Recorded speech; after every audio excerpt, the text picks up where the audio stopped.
নমস্কার বন্ধুরা, সবাই কেমন আছো? আশা করছি সবাই ভীষণ ভালো আছো। আমিও খুব ভালো আছি। সো আমি পায়েল তোমাদের সকলকে জানাই welcome back to my YouTube channel Payel Argha stories, Facebook channel Payel Majumdar Das. বড়দের প্রণাম, ছোটদের ভালোবাসা দিয়ে আজকে ব্লগটা এখান থেকে স্টার্ট করছি। তখন ঘড়ির কাঁটায় বাজে প্রায় 5:15। লাস্টবারের মতন গোলুকেও টাটা করে দিলাম। অনেক দিন পর দেখা হবে গোলুর সাথে। আর গোলুকে তোমরা প্রায় সবাই চেনো। বাবু বেরিয়ে পড়েছে আমাকে টাটা দেওয়ার জন্য, আর মাও আমার সঙ্গে যাচ্ছে। আর গরমকাল যেহেতু, সেই কারণে সকাল হয়ে গেছিলো আর কি। আর বাবু আগের দিন টোটো বলে রেখেছিল বাস স্ট্যান্ড যাওয়ার জন্য, আর মা আমাকে বাসে তুলে দিয়ে আবার টোটোয় করে ব্যাক করবে বাড়িতে। আর এদিকে বাসে আমি উঠে পড়েছি।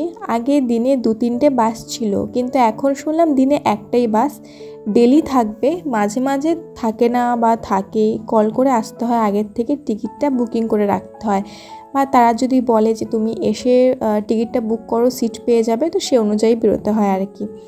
ব্যাস, অনেকটা দূরের রাস্তা। এমন না যে প্রথম একা একা যাচ্ছি আমি ওই জায়গায়, আগেও গেছি, 2-3বার যাতায়াত করেছি বাসে করে। আর একদম ফার্স্টে যখন গিয়েছিলাম ওখানে, তো তখন আমি অর্ঘর সাথেই গিয়েছিলাম। তো এখানে ব্রিজের উপর দিয়ে বাসটা যাচ্ছে, একটুখানি ভিডিও করে নিলাম, ভালোই লাগছে দেখতে। আগে একবার যখন যাতায়াত করেছি তখন ভ্লগেও এই জায়গাটাই সেমভাবে ভিডিও করেছিলাম। আর নিচে দেখো গঙ্গার জল বইছে। আমার না জল খুব ভয় লাগে, তো একটু ভয় লাগছিল আর কি। ব্যাস, জলটা পাস হয়ে গেল। এখন প্রায় পৌঁছে গেলাম। এখন আছে হাইওয়ে রোডে। ভিডিওটা করার কারণ হলো, আমাদের ওখানে মানে আমার বাড়ির আশেপাশে এরকম হাইওয়ে রোড নেই। এটাকে সবাই বলে দিল্লি সড়ক, বা কি গুগল ম্যাপে দিল্লি সড়ক এরকম কিছু একটা দেখায়, দিল্লি হাইওয়ে রোড এরকম কিছু একটা দেখায়। তো এখানে শুধু লরি আর লরি, বাইরের লরি চলে এখানে, আর এলাকার বেশি কিছু গাড়ি দেখা যায় না। দেন তারপরে আমার সে প্রিয় মানুষটি চলে এলো, যে আর কি বলেছিল যে তার প্রিয় মানুষ আসছে, সে কারণে আমিও বললাম আমার প্রিয় মানুষ। ও আমাকে নিতে চলে আসছে। তো রাস্তার মধ্যে দাঁড়িয়ে ডিসাইড করছিলাম, আর আমি পুরো টায়ার্ড হয়ে গেছিলাম, দেখেই বুঝতে পারছো। তো ডিসাইড করছিলাম কোনখান থেকে যাব, কোনখান থেকে গেলে দোকান পাবো, একটু কিছু কেনাকাটা করব, সেই কারণে। তা ও বললো চল এখান থেকে চল, ওই গ্রামের সামনে আর কি, ওখানে পাওয়া যাবে দোকানে। তো আমি আরও বেরিয়ে পড়লাম। তো কে দেখো এবার, বলেছিলাম না যে একটা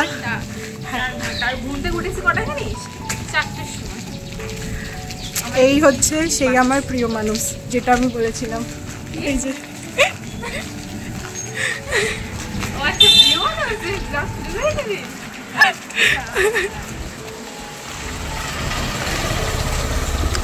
ব্লগ সকাল থেকে চলছে আমার বলে আমি তোর কাছ থেকে এগুলো নিয়ে নেবো।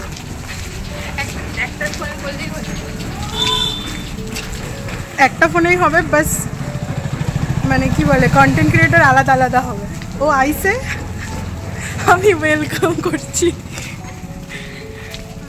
আর দীর্ঘ 4 ঘন্টা বা 4.5 ঘন্টা বাসেই বসেছিলাম। ও আমাকে নিতে আসলো। আর এই যে আমার অভ্যাস ধোয়াধুয়ি, এটা না করলে না আমার ঠিক পোষায় না। তাকে দেখলাম নেহা ভিডিও করছে, আমার এত হাসি পাচ্ছে, লজ্জাও লাগছিল যে কে কী ভাববে আবার। কিন্তু বিশ্বাস করো আমার কিছু করার নেই, আমি এরকমই খুঁতখুঁতানি করি আর কি। হাই, লাস্ট চলে আসলাম। গেম খেলছি। গেম কি হচ্ছে? তোর সঙ্গে তো গল্প করছি আমি, তাই না? বলো, একসঙ্গে বসে তো গেমটা খেলছি।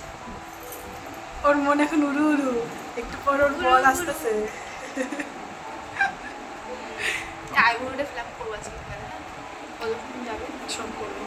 A few moments later.